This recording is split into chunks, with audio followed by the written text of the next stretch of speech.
Hello, everyone. This is Aran. I'm an educator of philosophy based in Austin, Texas. Today, I'm going to have a conversation with my friend Tren. Hello, Tren.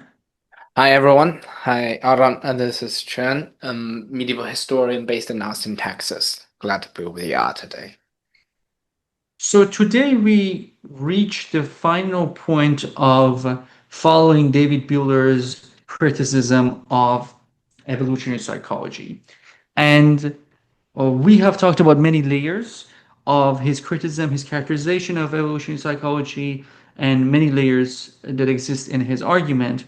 In the last episode, we focused on the relationship between cultural universals and psychological universals, and why, although uh, Buehler accepts the point that cultural universals exist, he resists evolutionary psychologists' insistence that cultural universals exist because of psychological universals, and those psychological universals must be necessarily adaptations. Buehler did that using a number of strategies that I won't talk about all of them, but amongst which was the kind of pathological status of minority traits amongst evolutionary psychologists, meaning that by their means of methodological aspects of their inquiry, what happens is that they get caught up in existing averages within human populations, and then they infer from those averages that there must be some form of a psychological universal responsible for that.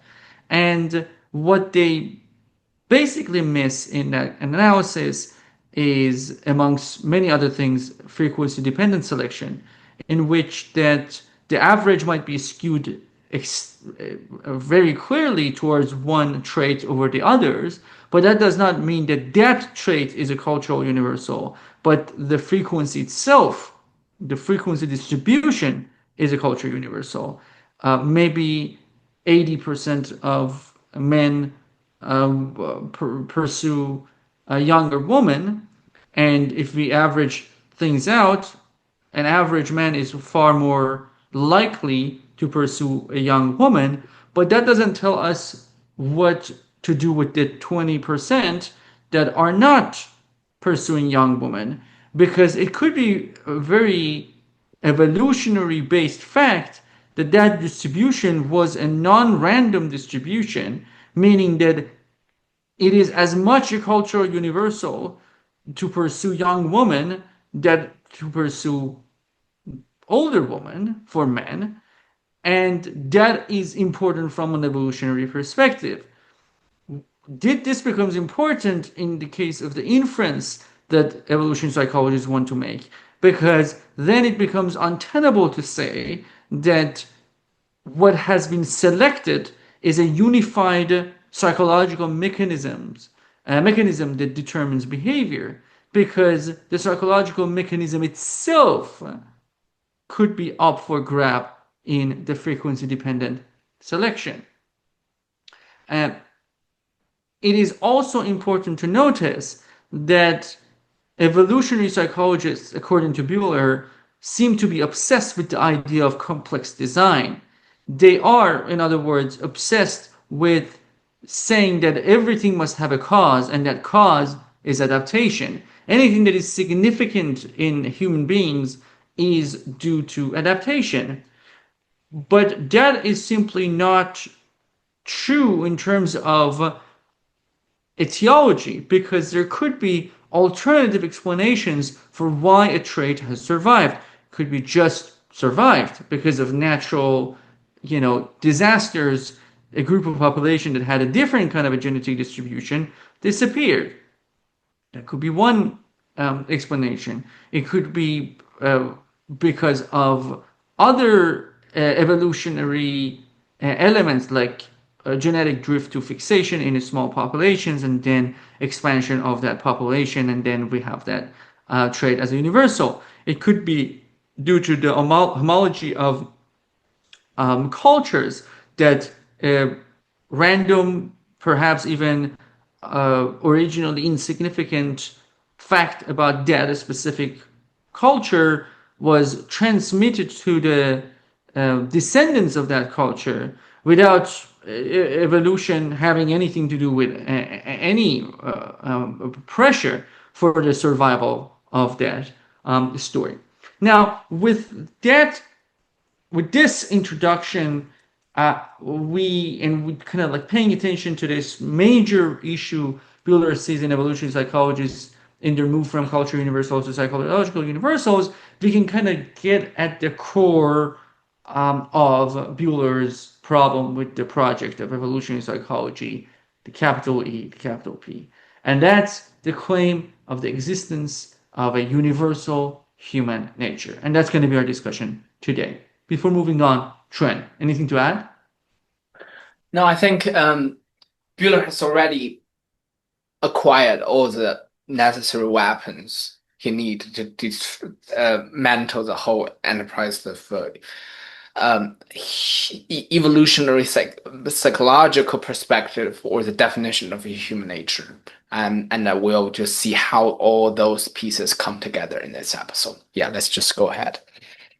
Yes. So basically, there are four things that Bueller mentions in refuting the idea that there is such a thing as a universal human nature. Okay. So Bueller is not saying that evolutionary psychology is wrong about what human nature is. Bueller is saying that there is no such a thing as human nature, which is an important distinction. Um, now, these four layers of argument, some of them have been developed so far, some of them we have seen the clues of which, and some of them have been less present. One of those ideas, one of those layers that Bueller pursues to say that there is, there is such a thing as human nature, is going to go back to a different side of philosophy of biology and biology itself, and that's a question of speciation. And that question has been with us from the very beginning of our conversation about Grant Ramsey, if you guys have been following along. But we kept telling you that no one seemed to be interested in really pursuing that problem. Everyone was like, okay, like it's very clear, like what does it be to a human being? Now we need to kind of like, we don't have an identification problem, Grant Ramsey said. We need to characterize, right? But I think Bueller is the only one that really takes a point about speciation at a certain level seriously. Uh, Even though he doesn't talk about like uh, the ambiguities between the boundaries between the species as much, but I think the core of what he says is relevant to that conversation. The main idea is that to say that there is human nature and use evolutionary biology to do that, we need to claim that species are natural kinds. What is a natural kind? Natural kind is some form of an essentialist view of an entity's essence, right? Um, when we think about chemical elements, right, um, we might very well talk about natural kinds. Why? Because when we see transformation and change, which is very important in what we're gonna talk about in a moment, um, when we say like carbon monoxide turned into carbon dioxide, what we're saying is that carbon monoxide um, changed into something else. What we are not saying is what defined what carbon monoxide is changed, right? That doesn't change. Carbon monoxide itself is not a new thing called carbon dioxide. That a specific thing that we had, that a specific carbon monoxide turned into carbon dioxide. Nothing about what constitutes carbon monoxide changes, right? The chemical structure of an element on the periodic table is something that is fixed. Like there's there's a fixed definition of what it is to be helium, right? Now, of course, things that are heliums can change into other things, but helium itself doesn't change into anything else, right? The natural kinds are the type of categories, the type of universals that themselves would remain unchanged. Okay. Now, the main point that uh, Buehler is interested in is that species do not work that way. Species are not natural kinds. Once there is a change within a species, that change is not just about like, one individual changed, so what? The concept of Homo sapiens is still the same. That's not gonna follow, because if there is a genetic change in what we call Homo sapiens, then we don't have the former Homo sapiens that we had yesterday in evolutionary time. Now we have a transformed Homo sapiens, right? Still, they belong to the same genealogical nexus, and if they are still reproductively connected, meaning that they're interbreeding, then we got the same thing. Um, in that sense, Buehler argues that a species are actually not universals, but species are individuals. There are, in other words, spatiotemporally localized, hence discrete, spatiotemporally continuous entities that are cohesive through the organizational glue of reproduction. In other words, what the image that um, Buehler is depicting here is like an individual organism. An individual organism has different parts. Um, these parts are connected to one another, but their connectedness doesn't mean that they are analogous. My kidney and my finger do not have any like phenotypic characteristics that are just like the same. Um, they don't look like one another in a very kind of a morphological sense, but they belong to the same organism nonetheless. In the same way, vastly, radically different entities within the individual called the species could exist, and they still belong to the same species if they're part of the same genealogical nexus and they are reproductively possibly able to interbreed. Doesn't matter how much they look like one another. So the idea is that the category species is accurately understood as an individual, not as a universal.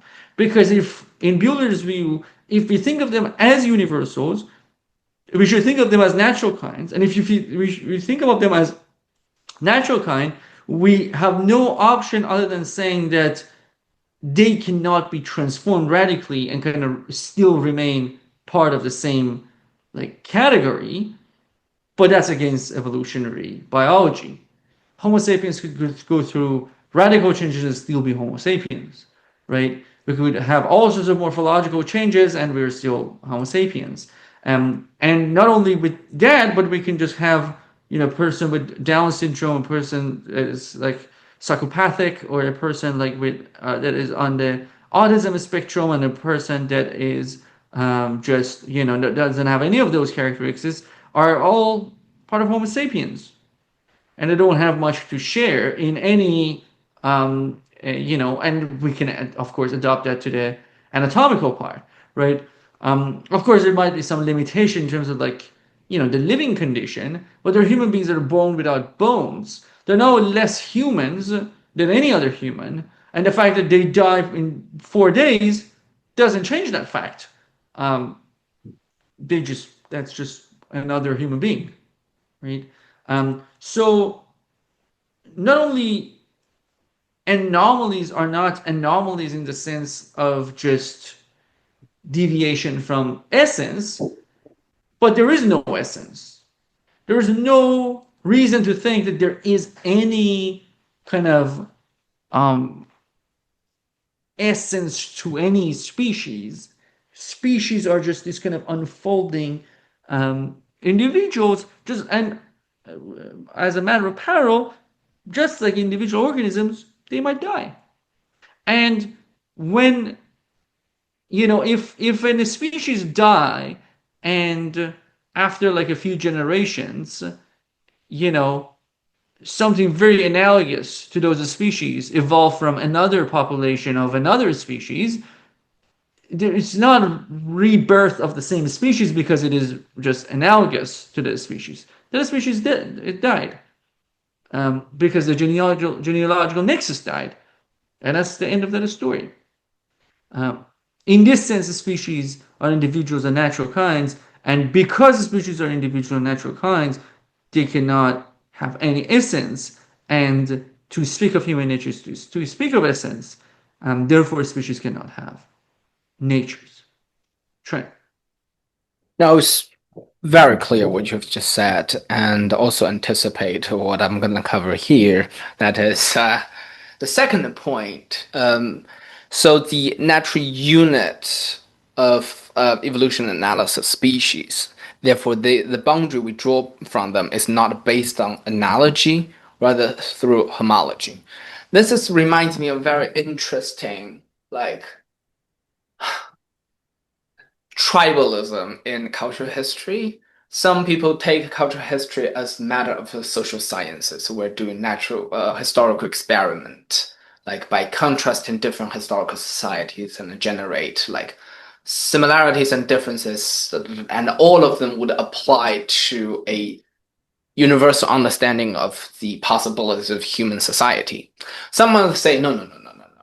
If you are like working with Chinese history, everything you describe is about the Chinese history. If you work on French literature, you're talking about French literature, because the driving force of history is that lifelike, individual-like genealogy. Like we might observe something really similar in like Buddhist literature with the Greek uh, pre-Socratic philosophy, but that doesn't tell us anything unless you can demonstrate they came from the same like root, same parent species. I think that's if we use that separation of research approach, apply it here, David Buehler is definitely much a philologist or area study, that kind of a vibe, instead of using social scientific method to use to take the empirical study evidence of about any different case and juxtapose them on a analytical quote unquote natural kind platform. So kind of a few points on the slide, mostly to it's just to reiterate what you just mentioned, that for instance, the relationship between the fact that two individual human beings belong to the species Homo sapiens is not because there's a checklist of like features of traits and that they all fulfill, but rather because they are born by their parents and their parents' parents. If you draw all the way back, you will see their genealogical line would converge at a certain point. And if one day a Martian visits us and like they look just like us, they talk just like us, but it's not sharing our hominid ancestor, then it's a different species because we just have a different genealogical nexus. And this method of defining whether something belongs to this unit or not also applies not just to the biggest level of species, but also down to smaller level, like individual human body. Like my heart and my thumbnail both belong to my body, even though they do not share much like phenotypical similarities, as you mentioned. The fact that they are both part of my body is that they belong to the same reproductive process, that how I was conceived and how different cells, stem cells of mine that got differentiated, they came from the fertilized egg ultimately. So that's why they belong to the same unit of analysis. So Long story short, to summarize, what bound a unit, historical unit in the study of human evolution is not analogy, but homology, according to David Buehler. And that is because the species are individuals, they are not natural kinds. So to basically reinforce the first point you introduced. Yes. Yes, and I think just one little thing there, and I think that just it's interesting on its own like kind of terms, is that like the caterpillar butterfly Mm, situation, right? And I think that also kind of like adds another layer of like, what mm, how we are thinking about these things, right? That like morphologically, caterpillar and butterfly do not have much to share. Like they're just different. They seem very different. They're not analogous, but they have the same root. They're part of the same root, and their point is not about similarity but continuity. And as you said, in the case of species, it's about like that kind of a parent of the parent of the parent of parent, and nothing more. So there's nothing there that just could be just go. We can go and find and say that hey, we got the core. There is no core.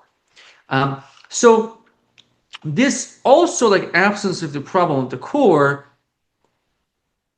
lead us to the maybe the problem that is at the core of evolutionary psychology's obsession with um, human nature, and that's an axiom about a natural normal condition.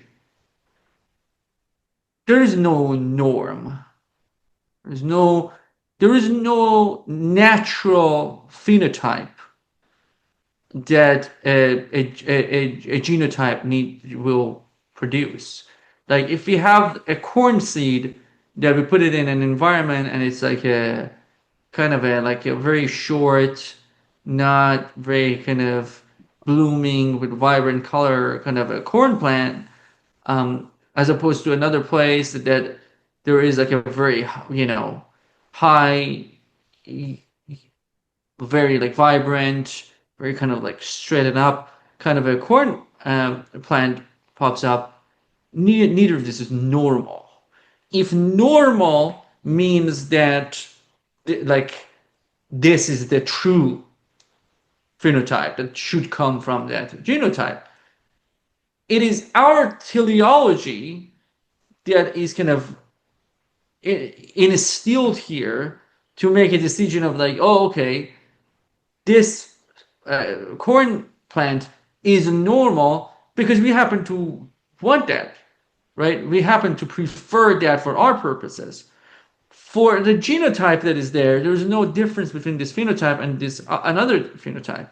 Um, the only thing that exists is a norm of reaction, genes behaving in different environments.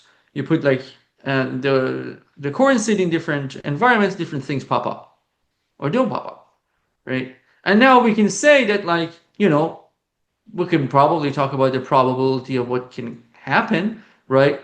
If you put a corn seed on the field, it cannot grow into a kangaroo, right? So we can say that that's not the case.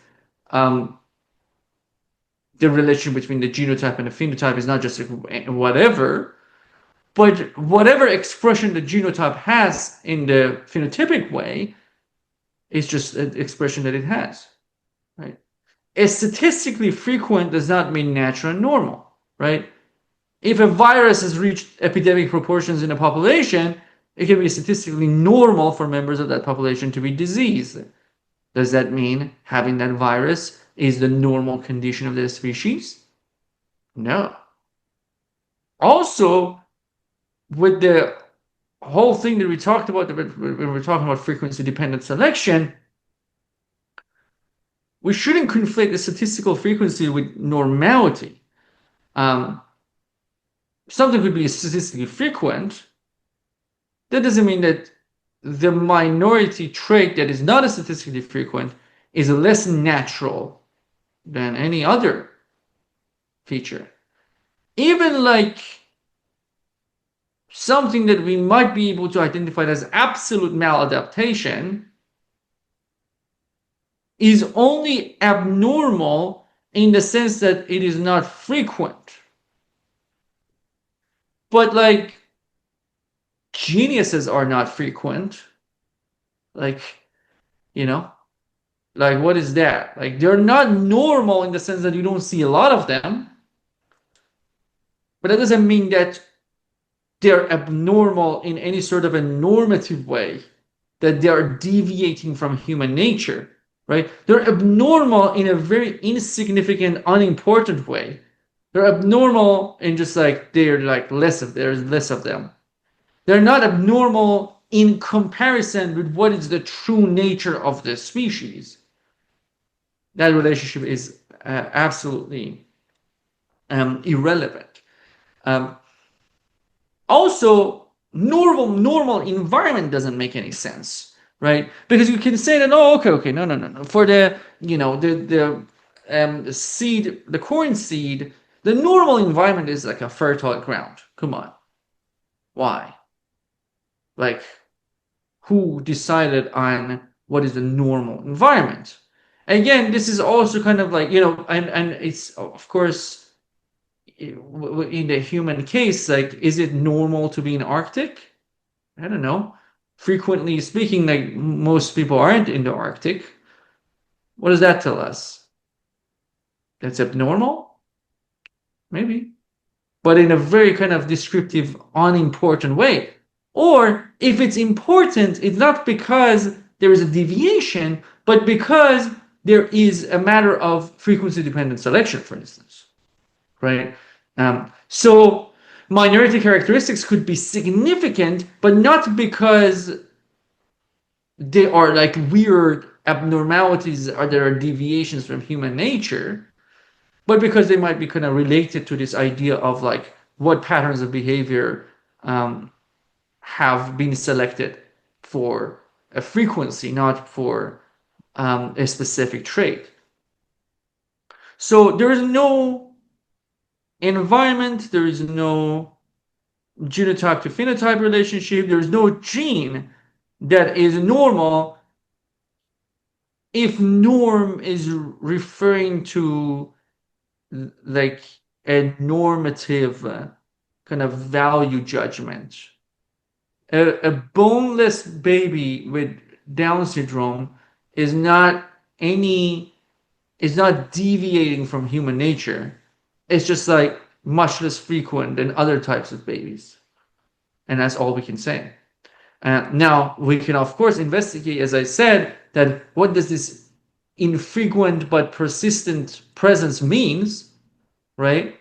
Case of the psychopaths, for instance, we can definitely inquire in that. Um, but that inquiry is not about human nature. It's about, you know, noticing the patterns of selection. That's all there is. Trent? Yeah, so that this discussion, this slide just reminds me of Grimm-Renzi's approach toward the cluster trait of human nature. Like he also has a huge problem with the norm talk. Like so long we observe something that exists and see, um, regardless of how small the percentage is, it is a trait about human nature we could include in our analysis. Yes, just to draw a connection between the Bowler and Renzi with this specific matter. Yes. Definitely. Um, and the last point here is the problem of law, right? Um, Trent, do you want to take over Yeah, oh, this one? it's very simple at this point, given what we just discussed. Since on the first point, he mentions species, unlike most evolution psychologists that consider are not natural kinds, and the law applies only to natural kinds. Therefore, this is like a fortiori. There's no law for human. Hence, any talk about human nature is misguided.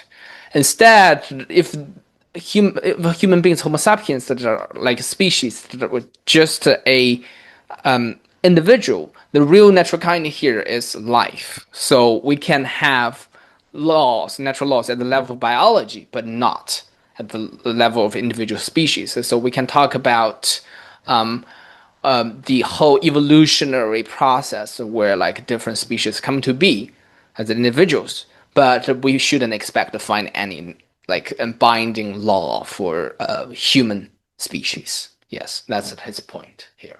Yeah, and I think there's something that he mentions. Michael Gieselin. I'm not sure if I'm pronouncing his name correct, but I have heard this in like David Hall's famous review tool. David Hall, another philosopher of biology, probably the most prominent person that advocates for the species as universals approach to species.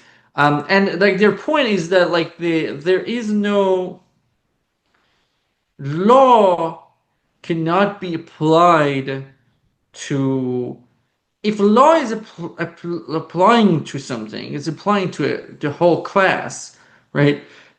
In that sense, I remember when I was reading David Hall a few years ago, he mentions that like people like Piaget, like people who think about like some human specific like conceptions of learning, right? Trying to kind of find the laws of learning for human beings, they're going to be misguided as well. If there's any law to learning, it's going to be something like gravity. It's not like that there is anything specific about humanity. It's going to be, you're going to have the same idea of learning in the most like simple bacteria. Like the idea of learning, the basic idea of, in so far as laws are concerned, like David Hall is not saying that human beings and bacteria have the same, they learn the same way all the time. But there's no law about like how we should learn, or if we don't do this, we are deviating from laws of nature. There's no laws of humanity. And if there are no laws of humanity, there is no fundamental order that deviations from um, should force us, for instance, to find the new law that brings back the order, right? We shouldn't worry about that because this is not the type of a thing that has any laws. Just like if the, you know, planet Earth gets transformed ecologically, we might die, but like that doesn't mean the laws of like there was any kind of like laws of Earth that were, disrupted. They were just physical, chemical, biological laws, and one aspect of it was just this transformation, and then that's it. There's nothing more to be said. So these are the reasons why David Buehler thinks that ultimately, uh, evolutionary psychologists' insistence on human nature shows their kind of maybe some form of atavism, some form of um, resurrecting some theology that they want to do something weird. They want to both kind of commit to obsession of pre-Darwinian religious viewpoint that human being like, has this kind of a design, but do that with something that is very post evolutionary that goes completely against that. And because of that, the rejection is not just rejections of parts, but rejections of the whole ambition to find the quest for finding something that we may call human nature. There is no such thing as human nature. Trent? Yeah, so one thing to just to add on to this, the final slide, and I would just bring everything to a close, is law here. David Buehler uses it in a very technical philosophy, science type of way, because the humanities scholars often use the term law to refer to some general pattern that is not limited to one specific time and place. I don't think that David Buehler has a problem with that. He has a problem with you because the human beings are not a natural kind. Therefore, certain thing, even if we can demonstrate that happened to say or observe the case at a certain point in history, doesn't mean if give the same condition again in the future, the same result would come to place because the history matters. The fact that those factors that took place at that historical moment was really crucial. You cannot replicate that process by throwing the same ingredients in and expect the same dishes would come out. I think, yes, but I think he is perfectly happy if you can provide heuristic tools to account for certain cultural universals we can explain or we can observe in human societies. He has nothing against that, but not in the biological or physical law sense. We cannot expect to find any law for human evolution or human behaviors psychology in that sense. Yes. So if you don't have anything to add, I think we'll just bring this episode to an end. So, dear listeners, thanks for your attention and stay attuned. Our critical remarks of David Bueller's book, Depth Mind, are coming up.